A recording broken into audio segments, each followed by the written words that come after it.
नमस्कार दोस्तों, welcome to hard and deep physics with Hardeep sir. देखिए, आज हम स्टडी करने वाले हैं एक बहुत ही इम्पॉर्टेंट टॉपिक पैरिटी और पैरिटी ऑपरेटर के बारे में। उसके बाद बाइंडिंग एनर्जी और मास डिफेक्ट के बारे में, द्रव्यमान शक्ति, बंधन ऊर्जा और समता के बारे में। लेकिन उससे पहले एक पिछला जो लेक्चर हुआ था वो आपका कितना अच्छे से क्लियर है लेक्चर, कितना अच्छे से आपने पढ़ा है, उसको समझ में कितना आया है, उसके ऊपर थोड़ा सा देख लेते हैं। एक क्वेश्चन दे दिया है मैंने, एक मास नंबर हमें फाइंड करना है उस न्यूक्लियाइड का, उस नाभिक की द्रव्यमान संख्या ज्ञात करनी है जिस न्यूक्लियाइड की रेडियस इस OS 189 की रेडियस की 1/3 है। कहने का मतलब OS 139 की रेडियस अगर R1 है तो जिसकी हमें फाइंड करनी है उसकी R2 जो है वो R1 की कितनी दी हुई है, R1/3 दी हुई है। यानी कि R2 हमें R1/3 दे रखी है, यानी कि उसकी 1/3 रेडियस दे रखी है। सेकेंड न्यूक्लियाई की रेडियस फर्स्ट न्यूक्लियाई की 1/3 दे रखी है। फिर A1 तो आपको पता ही है, लिखा हुआ है 189। आप लोग बहुत आराम से देख सकते हो कि R1 इसका जो देखिए ये 189 दिया हुआ है। अब फाइंड क्या करना है, हमें A2 फाइंड करना है। तो आपको पता है ये फॉर्मूला लग जाएगा, R1/R2 जब करोगे तो वो क्या हो जाएगा, आपको भी पता है A1/A2 की पावर 1/3। तो यहाँ पे वैल्यू पुट कर दीजिए, आंसर आ जाएगा। तो आंसर जो है कमेंट बॉक्स में कमेंट करके आप लिखना आंसर कि आपका कितना आंसर आया है। इतना काम ज़रूर कर देना, आंसर निकाल के कमेंट ज़रूर करना ताकि मुझे पता चले कि आपने पिछला लेक्चर कितना लर्न किया है। अब देखिए जी, जो स्पेस छोड़ा है ये किस लिए छोड़ा है आपको बताते हैं। पैरिटी के बारे में हम यहाँ पर ही बहुत अच्छे, पैरिटी की स्टडी हम यहीं पर कर लेंगे। पैरिटी की स्टडी के लिए देखिए, पहले आप मुझे एक बात बताइए, कोई फंक्शन है साई आर, उसके अंदर आप साई आर को -r रख देते हो, और जब साई आर को साई -r रख देते हो तो आप कहते हो दो पॉसिबिलिटी होती है, या तो वो माइनस साई आर आ जाता है और या फिर वो प्लस साई आर आ जाता है।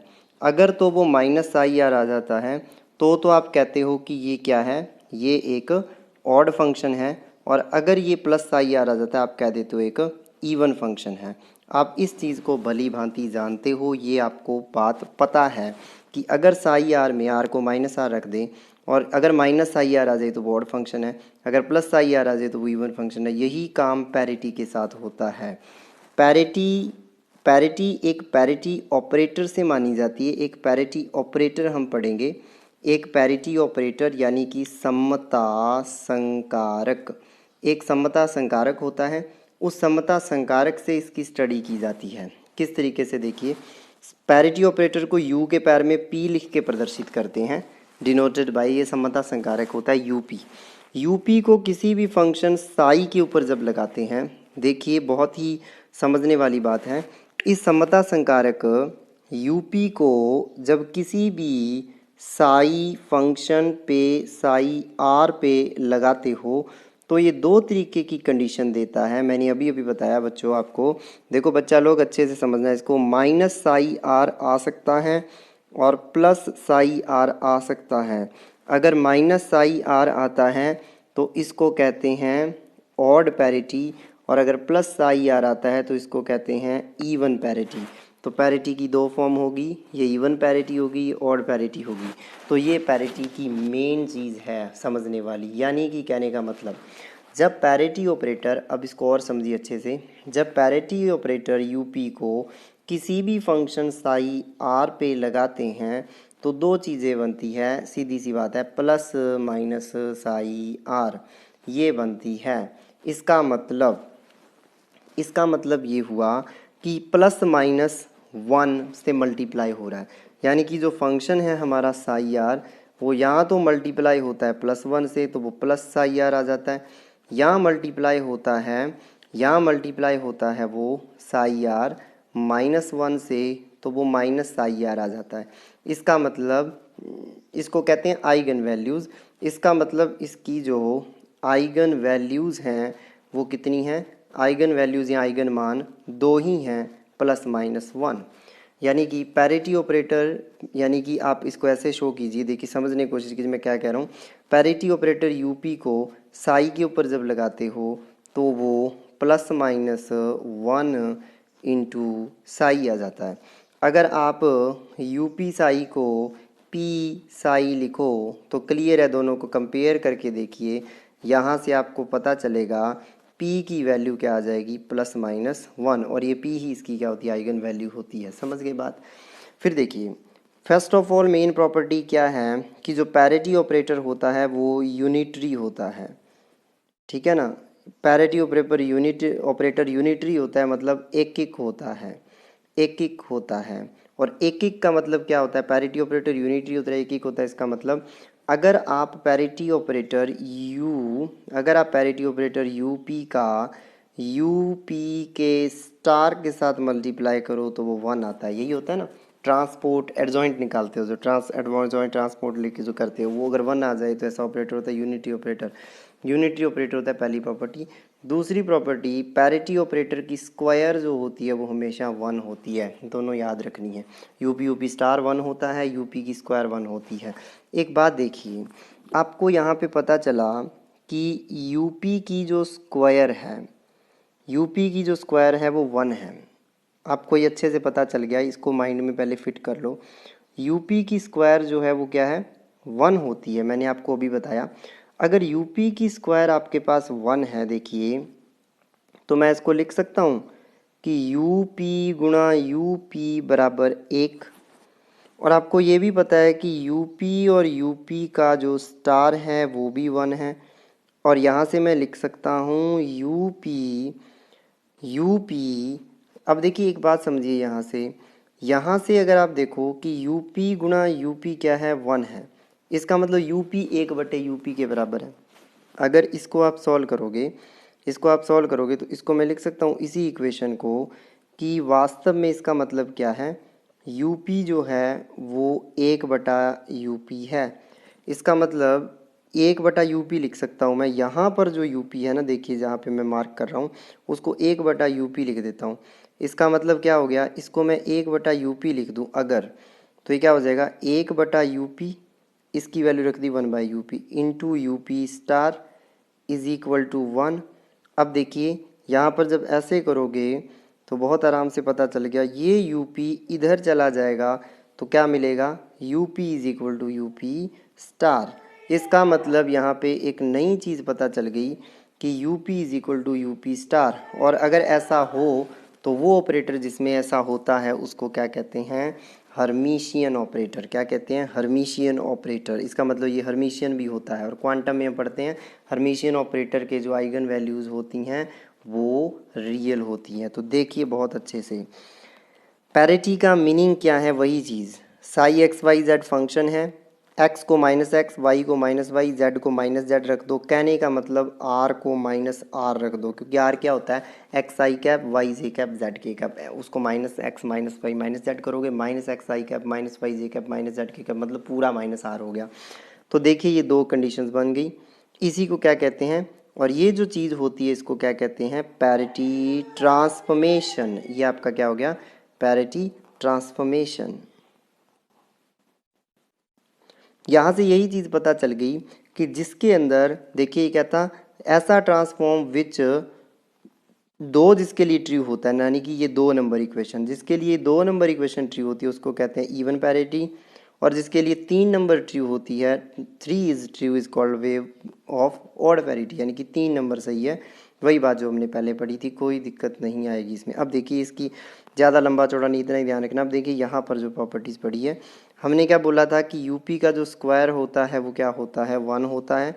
ठीक है, ये भी पता चल गया। यहाँ से यूपी स्टार जो होता है वो 1 होता है, यानी कि यूनिटरी ऑपरेटर होता है, तो वो भी यहाँ से पता चल गया। फिर इन दोनों इक्वेशन से यहाँ से हमने क्या किया था, यूपी इज इक्वल टू 1, जब स्केयर है तो यूपी को लिखा था 1/यूपी, और 1/यूपी को यहाँ पे पुट कर दिया था, यहाँ पर यूपी को, यानी कि यूपी स्टार 1/यूपी, क्योंकि जो ये वाला यूपी है इसको 1/यूपी लिखा, तो यहाँ से क्या आ गया, यूपी बराबर यूपी स्टार। इसका मतलब पता चला कि पैरिटी ऑपरेटर कैसा होता है, इससे पता चला parity operator is Hermitian operator, और हर्मिशियन ऑपरेटर की आइगन वैल्यूज रियल होती है, ये क्वांटम के अंदर पढ़ते हैं, ठीक है ना। तो ये आपके पास आ जाता है इसकी प्रॉपर्टीज़। अब देखिए ये वही चीज़ यहाँ पे हम कर रहे हैं कि अगर इसकी आइगन फंक्शन, साई को कहते हैं आइगन फंक्शन और पी को कहते हैं आइगन वैल्यू। अगर इसकी आइगन वैल्यू p है तो यू पी स्टार को p साई स्टार लिख दिया हमने। अभी बोला p प्लस माइनस 1 हो तो उसको प्रूफ करेंगे। दोबारा इस पे यू पी लगा दिया, यानी कि जो मुझे ये पता है इसके ऊपर क्या करूँ, दोबारा यू पी ऑपरेट कर दूँ तो हो जाएगा यू पी साई आर और यू पी साई आर क्या है, पी साई आर, तो P psi R P constant है, बाहर आ जाएगा तो U P psi R P बाहर आ गया यू पी साई आर, और यू पी साई आर फिर पी साई आर, और यहाँ से क्या आ गया देखिए यू पी लगाया, यू पी साई आर होता है पी साई आर, यानी कि समझने की ट्राई करो, जो ये अंदर वाला यू पी है इसको लिख दिया हमने पी साई आर, ये पी साई आर का पी बाहर आ गया, ये बच गया, ये फिर पी है, ये पी का स्क्वायर बन गया, u p square is equal to p square psi r. फिर आपको ये पता है कि यू पी की स्क्वायर तो 1 होती है, इसको तो 1 पुट कर दिया, देखिए यू पी की स्क्वायर को 1 पुट कर देंगे, साई आर से साई आर कैंसिल नहीं होता, वैसे कैंसिल अगर मान लें तो क्या बचा, पी स्क्वायर बचा यू पी स्क्वायर, और यहाँ से यू पी स्क्वायर 1 है इज इक्वल टू 1, तो पी क्या आ गया प्लस माइनस 1, तो इसमें आ गया। अगर तो प्लस 1 है तो क्या हो जाएगा इवन पैरिटी, अगर माइनस 1 है तो हो जाएगा ऑड पैरिटी, वही चीज़ दोबारा आ गई। ठीक है, ये पैरिटी का आपका ख़त्म हो गया टॉपिक। अब बात करते हैं बाइंडिंग एनर्जी की। बाइंडिंग एनर्जी को समझना है, न्यूक्लियस की बाइंडिंग एनर्जी क्या होती है, ये टॉपिक आपका काफ़ी कह सकते हैं कि इम्पॉर्टेंट है और आसान भी है, समझने की कोशिश करो। देखो कोई भी न्यूक्लियस है किससे मिलके बना है, न्यूट्रॉन प्रोटॉन से मिलके बना है। अब देखिए जब कोई न्यूक्लियस, मान लीजिए ये कोई न्यूक्लियस है, इसमें न्यूट्रॉन प्रोटॉन बहुत सारे हैं, जब कोई भी न्यूक्लियस जब दूर से, कहते इनफाइनाइट से, जब इनफाइनाइट से आप न्यूट्रॉन प्रोटॉन को लेके आते हो और एक न्यूक्लियस को बनाते हो, उनको आपस में जोड़ते हो, न्यूक्लियॉन्स में न्यूट्रॉन प्रोटॉन दोनों होते हैं, पिछला लेक्चर देख सकते हो, जोड़ते हो और एक न्यूक्लियस की रचना करते हो, एक नाभिक को बनाते हो, तो उस नाभिक का जो मास होता है ना, जो यहाँ पर लिखा हुआ है ZXA, न्यूक्लियस का जो मास होता है वो हमेशा कम होता है न्यूट्रॉन्स और प्रोटॉन्स के मास से, जुड़ने से पहले जो उनका टोटल मास था, देखिए हमेशा कम होता है, ये बात ध्यान रखनी है। अब इसमें प्रोटॉन कितने हैं Z, न्यूट्रॉन कितने हैं आपको पता है A माइनस Z, क्योंकि A होता है, पिछला लेक्चर सुन सकते हो, डिस्क्रिप्शन में लिंक दे रखा है, N प्लस Z, तो क्या हो जाएगा N A minus Z, A minus Z neutron है और Z प्रोटॉन है, तो टोटल मास क्या हो जाएगा इनका, Z गुणा प्रोटॉन, एक प्रोटॉन का mass plus A minus Z into mass of neutron, यही हो जाएगा, वही लिखा हुआ है। देखो ये देखिए हमेशा M जो होता है वो हमेशा इनसे कम होता है, और यही जो कमी है इसको कहते हैं मास डिफेक्ट, माइनस कर दिया इनको, देखो मास डिफेक्ट। ऐसा क्यों होता है, कहाँ खर्च हो जाता है, तो ये जो मास है ये बाइंडिंग एनर्जी की फॉर्म में खर्च हो जाता है, और बाइंडिंग एनर्जी क्या हो जाती है, बाइंडिंग एनर्जी हो जाती है डेल्टा एम सी स्क्वायर, और डेल्टा एम हमने अभी अभी निकाला है क्या, z m p plus a minus z m n minus z m a into c square, और आपको पता है इसका आंसर किस में आएगा, ए एम यू में, ये मास है ना ये ए एम यू में आएगा। और आपको पता है पिछले लेक्चर में, फिर मैं कह रहा हूँ सुन लेना वो लेक्चर, ये होती है 931 मिलियन इलेक्ट्रॉन वोल्ट, तो इसको 931 से सीधा मल्टीप्लाई कर देंगे, ये देखिए सीधा 931 से मल्टीप्लाई कर देंगे, ए एम यू में आंसर निकाल के बाइंडिंग एनर्जी आ जाएगी। फॉर एग्जांपल ये दे रखा है, कहते हैं यूरेनियम 238 की बाइंडिंग एनर्जी निकालिए, जहाँ पर ये प्रोटॉन का मास, पिछले लेक्चर में सारा बताया था कैसे आता है, ये न्यूट्रॉन का मास और ये किसका मास है, डिस्क्रिप्शन में लिंक दिया हुआ है, ये 238.0508 यूरेनियम का रियल मास है। तो हमें क्या करना है, प्रोटॉन न्यूट्रॉन का मास, अब देखिए उसके लिए क्या है, वही फॉर्मूला जेड एम पी, अब खुद देखिए ये कोई फॉर्मूला है, इसका जेड कितना है यूरेनियम का 92 है। अब देखिए उसके बाद निकालना है ए माइनस जेड, जो कि एन होता है, एन बराबर ए माइनस जेड, कितना है 238 माइनस 92 करोगे कितना आ जाएगा, ये अपने आप, ये आपको पता है 146 आ जाएगा, 146। इसका मतलब z कितना है, z कितना है 92 है, n न्यूट्रॉन कितने हो गए 146, तो z m p a minus z m n, और माइनस क्या कर दोगे, इसका रियल मास जो है कितना 238 पॉइंट जो भी दिया है क्वेश्चन के अंदर उसको क्या कर दोगे, माइनस कर दोगे। देखो क्वेश्चन में ये भी दिया है, तो उसको माइनस कर दोगे, इनका मल्टीप्लाई करके आंसर आया ए 1.937 AMU। और 1 AMU कितना होता है, हमने किया था 931.6, तो उसको उसके साथ मल्टीप्लाई कर दिया, बाइंडिंग एनर्जी हमने कैलकुलेट कर ली। इस तरीके से बाइंडिंग एनर्जी निकाल लेते हैं। अब देखिए होता है बाइंडिंग एनर्जी पर न्यूक्लियन, क्या करोगे, बाइंडिंग एनर्जी है ऊपर और नीचे न्यूक्लियनों की संख्या, तो कुछ नहीं करना, बस नंबर ऑफ न्यूक्लियन का डिवाइड कर देना। B/A, नाम ही पता चले, बाइंडिंग एनर्जी पर न्यूक्लियन, प्रति न्यूक्लियन बंधन ऊर्जा B/A। और बाइंडिंग एनर्जी जैसे कहते हैं ड्यूट्रॉन की बाइंडिंग एनर्जी दी है 2.25, तो आपको पूछा है B/A binding energy per nucleon find करो, तो ऊपर 2.25 हो जाएगा, नीचे क्या हो जाएगा, न्यूक्लियन कितने हैं 1H2 में, सबको दिख रहा है B/A कितना है, ये A है 2, ये Z है 1, हमें तो A चाहिए, तो B/A यानी कि इसमें सीधा 2 का डिवाइड कर दो, जो A है इसका A 2 है, ये तो डिवाइड कर दिया, आंसर आ गया। बस ये चाहिए मत देखना, ठीक है।